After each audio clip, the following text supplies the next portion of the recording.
Hello friends, स्वागत है आपके tutor channel morning today target पे। आज जो आपकी क्लास होने वाली है एसएसटी पेपर 2 जुलाई के लिए होने वाली है। तो जो लोग पेपर 2 एसएसटी की तैयारी कर रहे हैं, यह क्लास आपके लिए काफ़ी ज़्यादा इंपॉर्टेंट होने वाली है, क्योंकि जितने भी क्वेश्चन मैं करवा रही हूँ सारे प्रीवियस ईयर क्वेश्चन करवा रही हूँ। आपके लिए काफ़ी ज़्यादा इंपॉर्टेंट होने वाले हैं।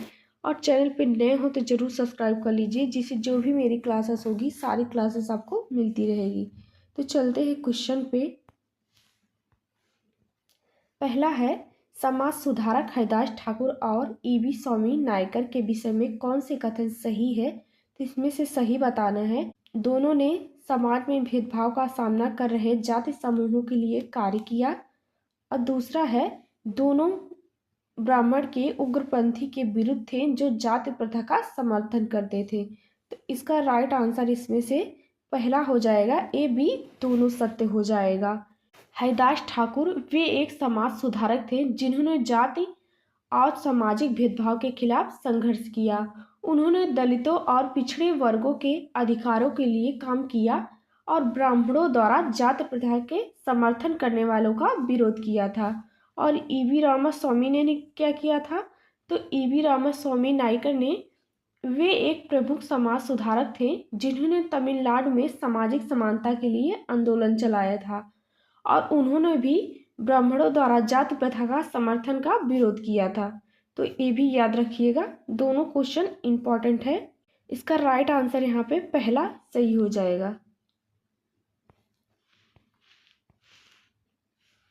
नेक्स्ट क्वेश्चन, अभिकथन राजस्व वसूली व्यवस्था महालवाड़ी बंदोबस्त की शुरुआत हल्ट मैकेंजी ने की थी।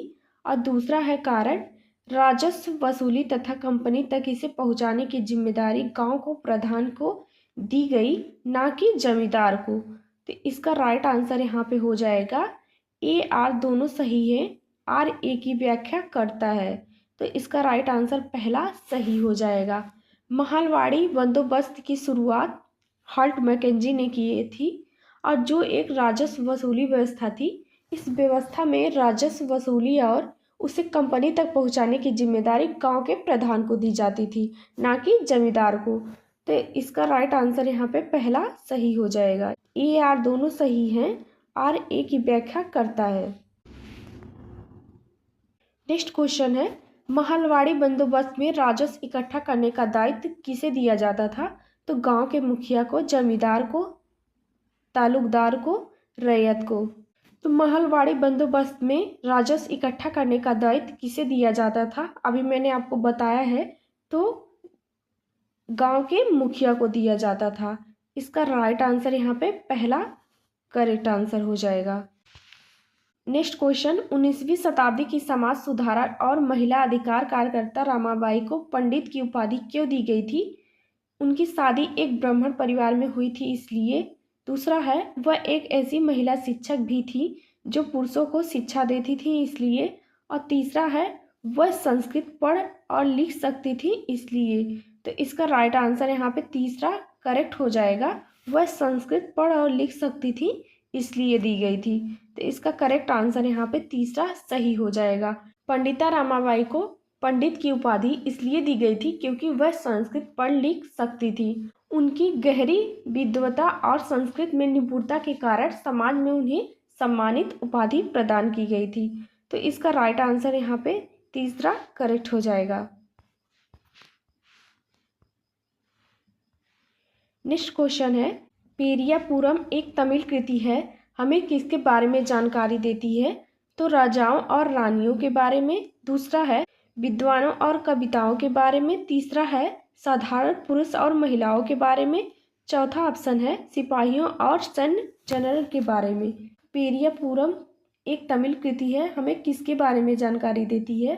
तो साधारण पुरुष और महिला के बारे में जानकारी देती है। इसका करेक्ट आंसर यहाँ पे तीसरा ऑप्शन सही हो जाएगा। पेरियापुरम एक तमिल कृति है जो साधारण पुरुष और महिलाओं के बारे में हमें जानकारी देती है और यह काव्य सामाजिक जीवन, उनके संघर्षों और अनुभवों को प्रस्तुत करती है। तो याद रखिएगा, इसका करेक्ट आंसर तीसरा सही हो जाएगा। नेक्स्ट क्वेश्चन है, तटीय क्षेत्रों में समुद्री गुफाएं बनती है, समुद्री गुफाओं के निर्माण के लिए उपयुक्त कारक चयन कीजिए। तो मानव अपरदन के कारण समुद्री गुफाएं बनती हैं। दूसरा है मानव निर्मित गतिविधियों के कारण। तीसरा है सैलों का गिरना। चौथा ऑप्शन हो जाएगा तरंगों द्वारा अपरदन और निरपेक्षण। तो तटीय क्षेत्रों में समुद्री गुफाएं क्यों बनती हैं? क्योंकि तरंगों द्वारा अपरदन और निरपेक्षण के द्वारा। इसका राइट आंसर यहाँ पे फोर्थ ऑप्शन सही हो जाएगा। समुद्री गुफाओं का निर्माण मुख्यतः तरंगों द्वारा चट्टानों के अपरदन और निरपेक्षण के कारण होता है। तरंगों की निरंतर क्रिया से चट्टानों में दरारें पड़ती हैं जो समय के साथ गुफाओं का रूप ले लेती हैं। तो याद रखिएगा इसका करेक्ट आंसर यहाँ पे फोर्थ ऑप्शन सही हो जाएगा।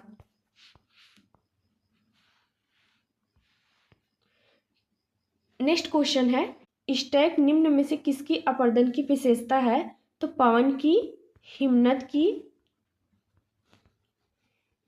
की, समुद्री की और तरंगे की। तो स्टैक किसकी अपरदन की विशेषता है? तो समुद्र की हो जाएगी। इसका राइट आंसर यहाँ पे तीसरा करेक्ट हो जाएगा। स्टैक समुद्री अपरदन की एक विशेषता है। यह समुद्र तट पर स्थित चट्टानों के ऊर्ध्वाधर स्तंभ होते हैं जो क्या होता है इसमें समुद्री तरंगों के निरंतर अपरदन के कारण बनते हैं। जब समुद्री लहरें चट्टानों को घिसकर उन्हें इस प्रकार के स्तंभों में बदल देती हैं तो उन्हें स्टैक कहा जाता है। तो इसका राइट आंसर यहाँ पे तीसरा करेक्ट हो जाएगा।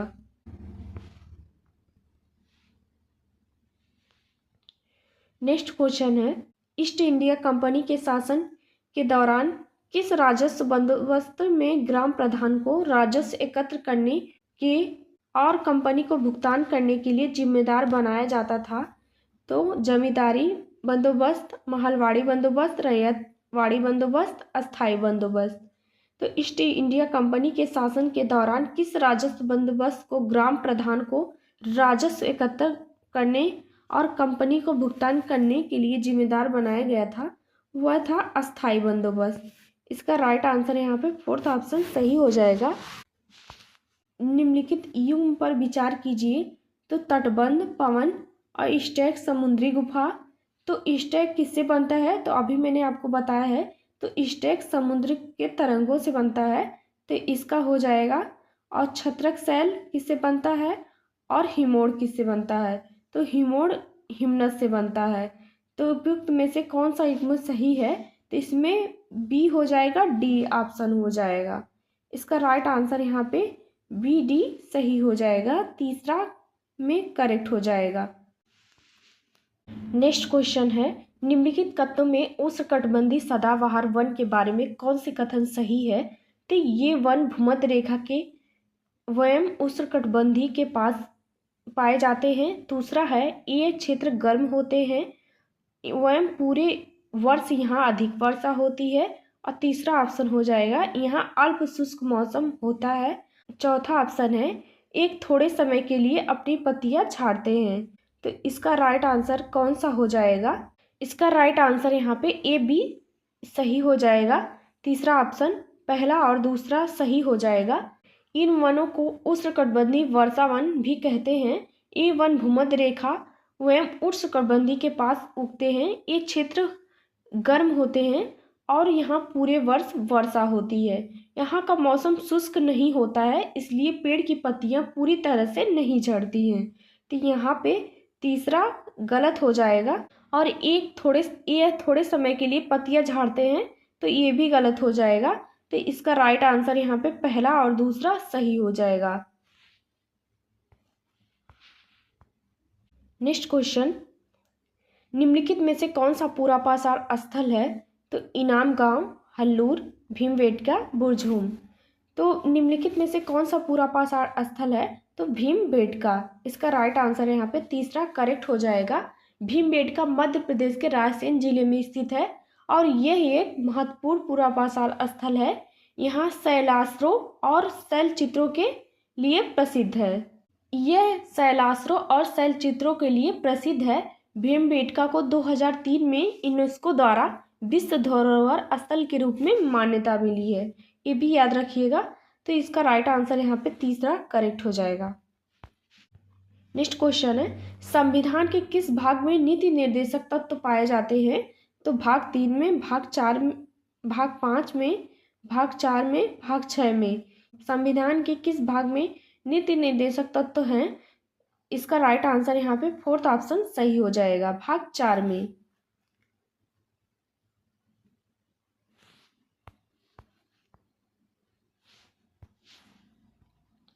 नेक्स्ट क्वेश्चन है, भारतीय संविधान के अनुसार राष्ट्रपति किसे अपना त्यागपत्र सौंप सकते हैं? तो उपराष्ट्रपति को, राज्यपाल को, मुख्य न्यायाधीश को, प्रधानमंत्री को। तो भारतीय संविधान के अनुसार राष्ट्रपति अपना त्यागपत्र सौंपते हैं तो उपराष्ट्रपति को सौंपते हैं। तो इसका राइट आंसर यहाँ पे करेक्ट हो जाएगा पहला।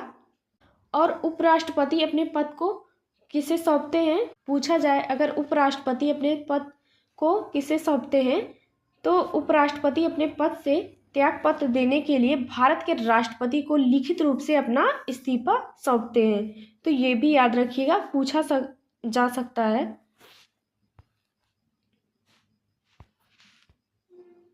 नेक्स्ट क्वेश्चन है, राज्यपाल अपना त्यागपत्र किसे सौंपते हैं?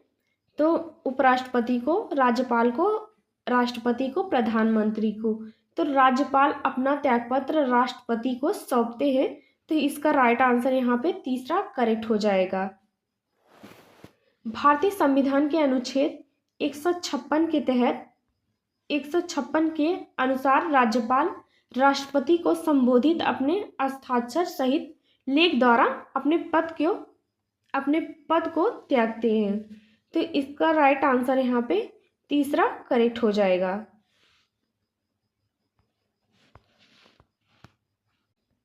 नेक्स्ट क्वेश्चन, भारतीय संविधान के अनुसार व्यक्ति के मूल अधिकारों का हनन होने पर किसकी शरण ले सकता है? अगर किसी व्यक्ति के मूल अधिकारों का हनन हो रहा है तो वह किसकी शरण ले सकता है? तो राष्ट्रपति की, प्रधानमंत्री, उच्च न्यायालय, राज्यपाल। तो इसका राइट आंसर यहाँ पे तीसरा करेक्ट हो जाएगा, उच्च न्यायालय की। भारतीय संविधान के अनुसार अनुच्छेद 32 के तहत यदि किसी व्यक्ति के मौलिक अधिकारों का उल्लंघन होता है तो वह उच्चतम न्यायालय की शरण ले सकता है। साथ ही उच्च न्यायालय भी संविधान 226 के तहत अपने क्षेत्र अधिकार में मौलिक अधिकारों की रक्षा के लिए निर्देश जारी कर सकता है। तो याद रखिएगा, इसका राइट आंसर यहाँ पे तीसरा करेक्ट हो जाएगा। नेक्स्ट क्वेश्चन, अशोक कंधार से प्राप्त अभिलेख निम्नलिखित में से किस लिपियों में लिखा गया था? तो अरामाइक और ब्राह्मी, यूनानी और ब्राह्मी, देवनागरी और तमिल। चौथा ऑप्शन है यूनानी और तारा अरामाइक। तो अशोक कंधार से प्राप्त अभिलेख किस लिपि में लिखे गए थे? तो अरामाइक और ब्राह्मी लिपि में। इसका राइट आंसर यहाँ पे पहला करेक्ट हो जाएगा। अशोक कंधार से प्राप्त अभिलेखों में अरामाइक और ब्राह्मी लिपियों का प्रयोग पाया गया था। तो इसका करेक्ट आंसर पहला करेक्ट हो जाएगा। नेक्स्ट क्वेश्चन है, स्थानीय समाचार पत्र से मौसम की जानकारी का संग्रह किस प्रकार का स्रोत है? तो प्राथमिक, द्वितीय, तृतीयक और प्राथमिक और तृतीयक दोनों। तो स्थानिक समाचार पत्र में कौन सी जानकारी का संग्रह का स्रोत है? तो द्वितीय। इसका राइट आंसर यहाँ पे सेकेंड ऑप्शन सही हो जाएगा। स्थानीय समाचार पत्रों में पहले से एकत्रित और विश्लेषित जानकारी प्रकाशित होती है, इसलिए द्वितीयक स्रोत के अंतर्गत आता है। स्थानीय समाचार पत्र वे समाचार पत्र होते हैं जो विशेष रूप से किसी निश्चित क्षेत्र या शहर राज्य से संबंधित समाचार पत्र होते हैं। इनमें क्या होता है? इनमें घटनाएं और सूचनाएं प्रदान करते हैं। तो इसका राइट आंसर यहाँ पे सेकेंड ऑप्शन सही हो जाएगा।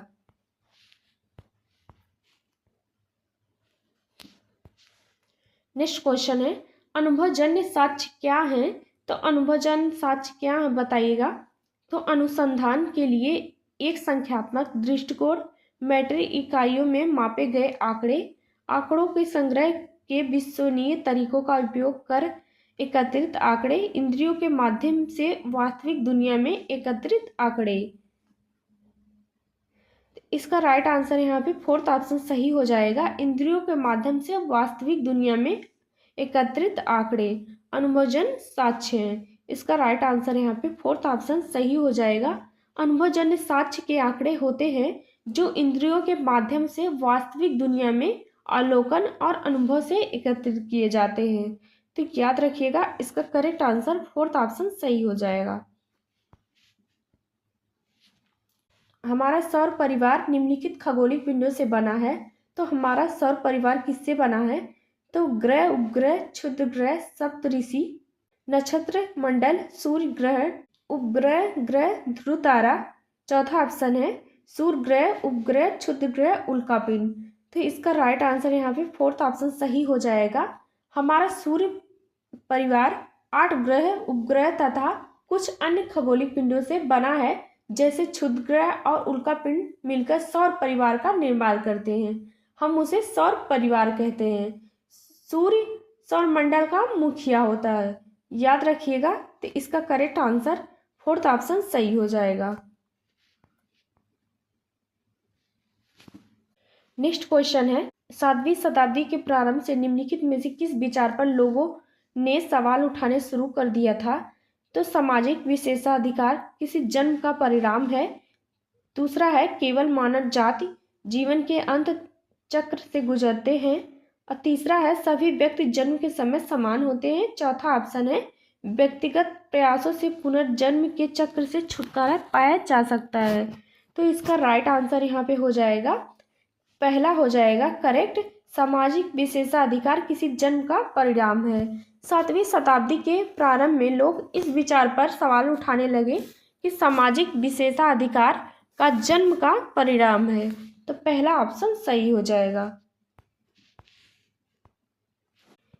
नेक्स्ट क्वेश्चन, ऋग्वैदिक काल के विषय में निम्नलिखित में से कौन सा कथन सही है? तो पहला है कोई अस्थायी सेना नहीं होती थी। दूसरा है कुछ सूक्तों की रचना महिलाओं ने की थी। तीसरा ऑप्शन है दास और दस्यु भी यज्ञ करते थे। और चौथा ऑप्शन हो जाएगा राजाओं के पास राजधानी, नगर या महल नहीं होते थे। तो सही विकल्प का चयन करना है। तो इसका राइट आंसर कौन सा हो जाएगा? तो इसका राइट आंसर यहाँ पे ए, बी, डी हो जाएगा करेक्ट। दूसरा करेक्ट हो जाएगा ऑप्शन। ऋग्वैदिक काल के विभिन्न जनों और उसके संघर्षों का उल्लेख मिलता है, जिसमें यह संकेत मिलता है कि इस काल में अस्थायी सेनाओं का अस्तित्व था।